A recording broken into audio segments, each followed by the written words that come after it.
کے باسعادت ماہ کے موقع پر دربار حضرت بابا فرید الدین مسعود گنج شکر میں عشرہ شان رحمت العالمین کے سلسلہ میں تقریب کا انعقاد کیا گیا۔ ہمیں رپورٹ کر رہے ہیں محمد اکرم۔ جی، تقریب میں کمشنر ساحب علی بادر قاضی، ڈپٹی کمشنر پاک پتن احمد سہیل کیفی، ڈی پی او پاک پتن فیصل مختار، ممبر صوبائی اسمبلی میاں فرخ ممتاز مانیکا، اسسٹنٹ کمشنر شرجیت شاہد، ایڈمنسٹریٹر ضیاء مصطفیٰ، مینیجر اوقاف نعمان سیفی، پریس کلب پاک پتن کے صدر وقاف شیخ جگنو سمیت مذہبی و سماجی شخصیات نے شرکت کی۔ تقریب میں نامور ثناء خان مصطفیٰ نے ہدیات پیش کیا۔ مقررین نے کہا کہ حضور اکرم صلی اللہ علیہ وسلم کی اسوہ حسنہ کی پیروی ہی کامیابی کا زینہ ہے۔ ماہ ربیع الاول مسلمانوں سے اطاعت رسول صلی اللہ علیہ وسلم میں سیرت طیبہ پر عمل پیرا ہونے کا تقاضا کرتا ہے۔ کیمرہ مین منصب علی بھٹی کے ساتھ اکرم ملک، سٹی اب تک، پاک پتن۔ الرحمن الرحیم۔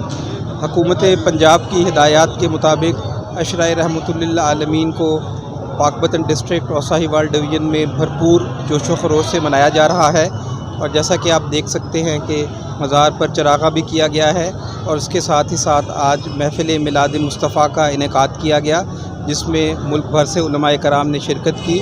اس کے علاوہ پورے ڈسٹرکٹ اور ڈویژن میں مقابلہ حسن قرات اور نعتیہ مشاعرہ، اور اس کے علاوہ محفل سماع کا بھی انعقاد کیا جا رہا ہے۔ اور اس پورے عشرے کو منانے کا مقصد یہی ہے کہ رسول پاک کی ذات کی جو خصوصیات ہیں ان کو نئی نسل کے ساتھ شیئر کیا جائے، تاکہ ہماری جو نئی نسل ہے، ہمارے نوجوان جو ہیں، اپنے دین اور دنیا کو سنوار سکیں۔